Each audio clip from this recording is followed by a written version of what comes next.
Hello, good morning students. तो आज हम बीएससी बीएड सेकेंड ईयर का एक और टॉपिक पढ़ेंगे। तो आज हम पढ़ेंगे पाचन की कार्यकी। तो अब पाचन की कार्यकी समझने से पहले हमें समझना पड़ेगा कि पाचन होता क्या है। ठीक है, तो पाचन क्या होता है कि हम जो भी भोज्य पदार्थ या जो भी पोषक पदार्थ हमारे शरीर के अंदर ग्रहण करते हैं या फिर लेते हैं, तो उन पोषक पदार्थों से या उन भोज्य पदार्थों से जो भी हमें ऊर्जा के लिए तत्व प्राप्त होते हैं, जैसे कार्बोहाइड्रेट, प्रोटीन, वसा, इन सब का संश्लेषण करके या इन सब को हमारा शरीर क्या करता है, अवशोषित करता है। ठीक है, तो भोजन के अंदर जो भी पोषक तत्व होते हैं जो हमारे शरीर के लिए आवश्यक होते हैं, उनको हम अपने शरीर के अंदर ग्रहण करते हैं और बाद में उन पदार्थों का क्या है, पाचन होता है। इसी को हम कहते हैं पाचन की कार्यकी। तो देखो, अब देखते हैं कि भोजन क्या होता है कि वे सभी पदार्थ जो हम बाह्य वातावरण से ग्रहण करते हैं, वे पदार्थ जो हमें ऊर्जा प्रदान करते हैं, उन पदार्थों को पोषक पदार्थ या फिर भोजन कहते हैं। और हमें ऑक्सीजन और जल के साथ साथ हमारे शरीर को ऊर्जा प्राप्त करने के लिए भोजन की भी बहुत ज्यादा आवश्यकता होती है। तो अब हम पढ़ते हैं कि भोजन के प्रमुख कार्य क्या क्या है, कि अगर हम भोजन ग्रहण करते हैं तो उससे हमारे शरीर के अंदर क्या क्या कार्य होता है।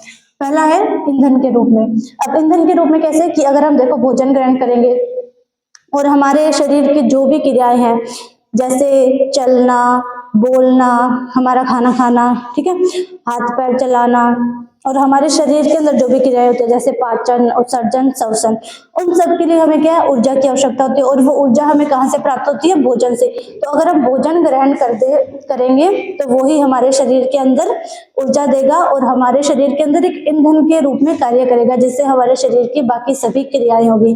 दूसरा क्या है, टूट फूट की मरम्मत। अब देखो कि हम सबको पता होता है कि हमारा शरीर कोशिकाओं से मिलकर बना होता है और वो ही कोशिकाएं शुरू से लेकर अंत तक जीवित नहीं रह सकती है। तो क्या होता है कि कोशिकाओं की टूट फूट भी होती रहती है, या फिर हमारे शरीर का भी जैसे कोई अंग वगैरह टूट गया, ठीक है, किसी कारणवश, तो उसको ठीक करने में भी क्या है, भोजन हमारी हेल्प करता है। मतलब एक तो कोशिकाओं में टूट फूट हो गई, उसकी मरम्मत करने के लिए, और अगर हमारे शरीर के अंदर अगर कोई टूट फूट हो जाती है तो उसकी मरम्मत करने के लिए भी भोजन एक आवश्यक पदार्थ होता है। अगला क्या है, वृद्धि। तो देखो, जब हम छोटे होते हैं तो हमारी हाइट भी कम होती है, हमारे हाथ पैर सब छोटे छोटे होते हैं। तो जैसे जैसे क्या होता है कि बच्चा बड़ा होता जाता है, उसको पोषक पदार्थ, उसके शरीर में वृद्धि होती है, ठीक है, और उस वृद्धि को प्राप्त करने के लिए हमें क्या करना होता है, बहुत सारे पोषक पदार्थों की आवश्यकता होती है। और वो सारे पोषक पदार्थ हमें किससे, भोजन से प्राप्त होते हैं। अगला क्या है, एंजाइम और हार्मोन का निर्माण। तो आप लोगों को पता है कि हमारे शरीर में बहुत सारे एंजाइम पाए जाते हैं पहले से, और जो हार्मोन्स होते हैं वो भी स्रावित होते हैं। ठीक है, तो हार्मोन्स क्या होते हैं कि हमारे शरीर के अंदर जो भी अंतःस्रावी ग्रंथियां पाई जाती है, वो क्या करती है, एक तरल का स्राव करती है, जिनको हम बोलते हैं हार्मोन्स।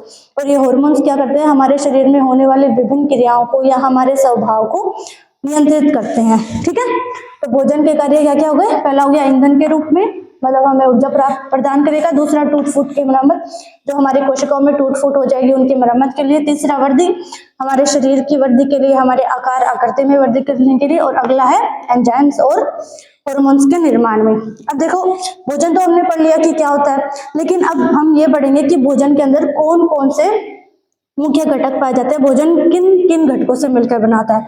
सबसे पहले भोजन का घटक होता है कार्बोहाइड्रेट, दूसरा प्रोटीन, तीसरा वसा, चौथा खनिज लवण, ठीक है, और पांचवा है जल और विटामिन।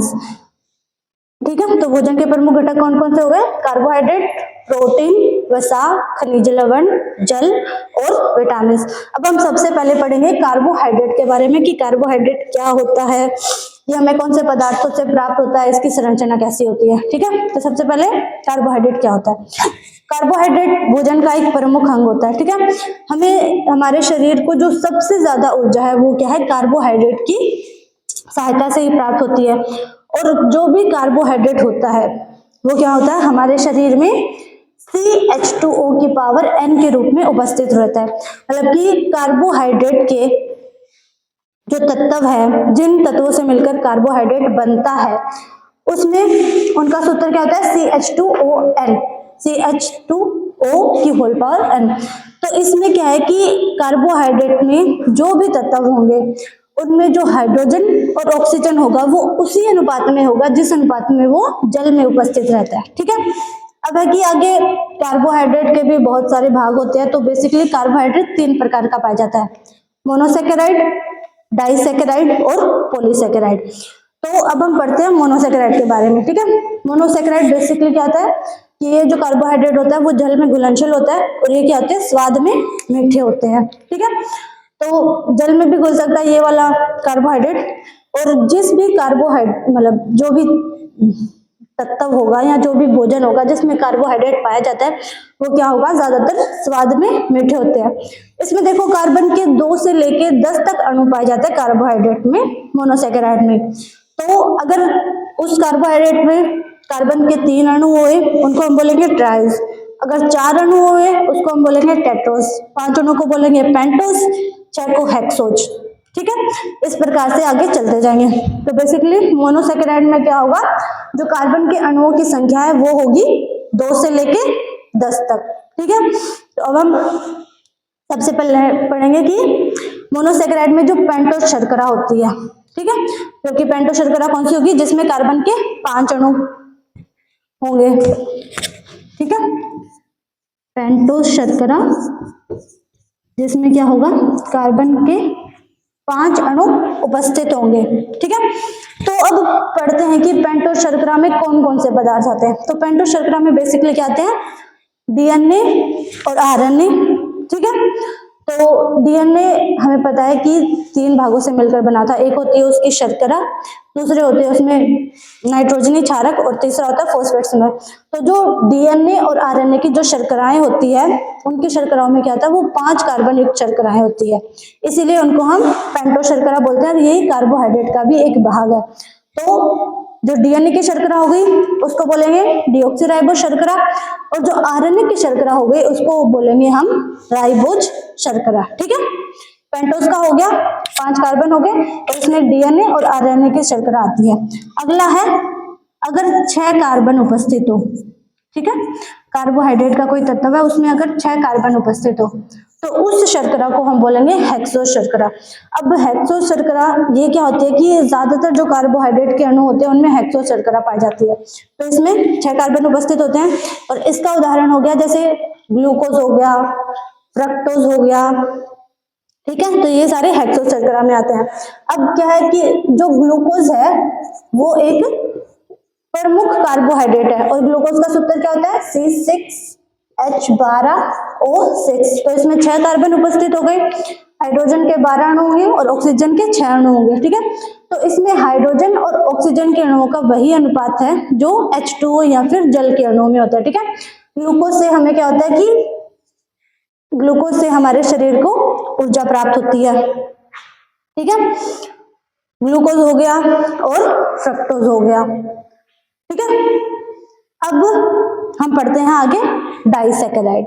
ठीक है, तो डाइसेकेराइड देखो जैसे मोनो में क्या हो गया कि एक ही कार्बोहाइड्रेट का एक ही तत्व पाया जाएगा, लेकिन डाइसेकेराइड में क्या होगा कि कार्बोहाइड्रेट के 2 तत्व पाए जाएंगे जिनमें 2 मोनोसेकेराइड होंगे। तो जो तत्व 2 मोनोसेकेराइड से मिलकर बना होगा उसको हम बोलेंगे डाइसेकेराइड कार्बोहाइड्रेट। ठीक है, तो देखो अगर हम ग्लूकोज और फ्रक्टोज को मिलाकर बनाएंगे, ठीक है, तो एक डाइसेकेराइड बन जाएगा। और अगर लैक्टोज शर्करा, ठीक है, वो भी क्या होता है, डाइसेकेराइड होता है। तो डाइसेकेराइड के उदाहरण क्या क्या हो गए, एक तो हो गई लैक्टोज शर्करा, ठीक है, दूसरा हो गया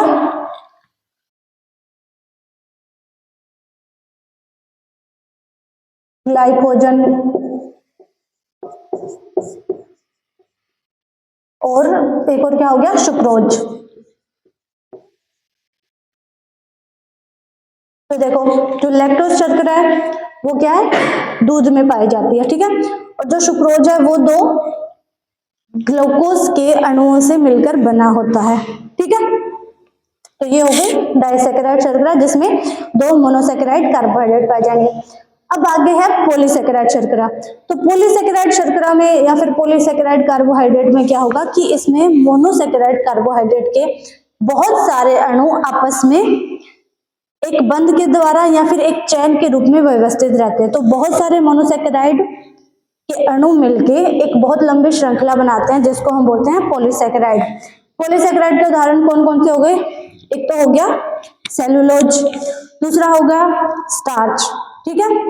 तो जो सेलुलोज है वो क्या होता है, बेसिकली ज्यादातर पादपों में पाया जाता है।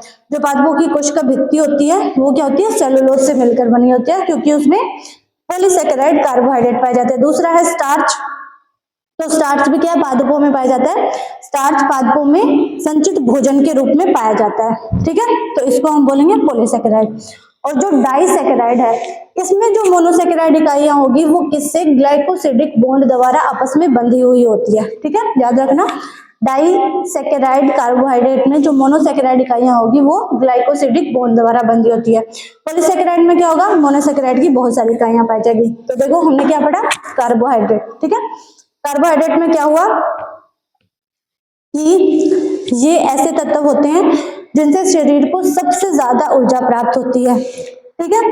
और ये क्या स्वाद में मीठे होते हैं, पानी में घुलनशील होते हैं, और इसके जो तत्व है उनका फॉर्मूला होता है CH2O की पावर n, ठीक है। तो इसमें ऑक्सीजन और हाइड्रोजन के जो अणु है वो उसी व्यवस्था में रहते हैं जिस अनुपात में ये जल में रहते हैं। अब बाकी कार्बोहाइड्रेट 3 टाइप का होता है, मोनो, डाई और पॉली। मोनोसैकेराइड, डाइसैकेराइड और पॉलीसैकेराइड। मोनोसैकेराइड जो होंगे वो क्या होंगे, पानी में घुलनशील होंगे, स्वाद में मीठे होंगे, और इनमें क्या है कि कार्बन के जो अणु है वो 2 से लेकर 10 तक हो सकते हैं। तो जो 3 वाले हो गए वो ट्राइस, 4 वाले टेट्रोस, 5 पेंटोस, 6 हेक्सोज, ऐसे करके आगे चलते जाएंगे, ठीक है। इनके उदाहरण क्या क्या हो गए, जो पेंटोस शर्करा है उसके डीएनए आरएनए की शर्करा, और जो हेक्सोज है उसमें क्या हो गया, ग्लूकोज, फ्रक्टोज वगैरह। दूसरा क्या है, डाइसैकेराइड। डाइसैकेराइड भी क्या होंगे, ये सब पानी में घुलनशील होंगे और स्वाद में मीठे होंगे। इनमें और डाइसैकेराइड क्या, 2 मोनोसैकेराइड से मिलके बने होंगे, और वो दोनों मोनोसैकेराइड जो इकाइयां हैं वो क्या होगी, ग्लाइकोसिडिक बॉन्ड द्वारा आपस में बंधी हुई होगी। अगला क्या है, इसके उदाहरण क्या हो गए, ग्लूकोज, लैक्टोज, ग्लाइकोजन वगैरह, ठीक है। ग्लूकोज शक्कर में या फिर जो भी मीठे पदार्थ होंगे उनमें पाई जाएगी, और जो लैक्टोज शर्करा है वो दूध में पाई जाएगी। अगला है पॉलीसैकेराइड। पॉलीसैकेराइड में क्या होगा, मोनोसैकेराइड की बहुत सारी इकाइयां आपस में जुड़ी होगी। इसके उदाहरण क्या हो गया, सेलुलोज हो गया, स्टार्च हो गया, और सेलुलोज और स्टार्च दोनों क्या पादपों में पाए जाते हैं। सेलुलोज से क्या होता है, पादपों की कोशिका भित्ति बनी होती है, और स्टार्च से जो स्टार्च होता है वो पादपों में संचित भोजन के रूप में इकट्ठा रहता है। ओके बच्चों, तो कल हम पढ़ेंगे प्रोटीन और वसा के बारे में।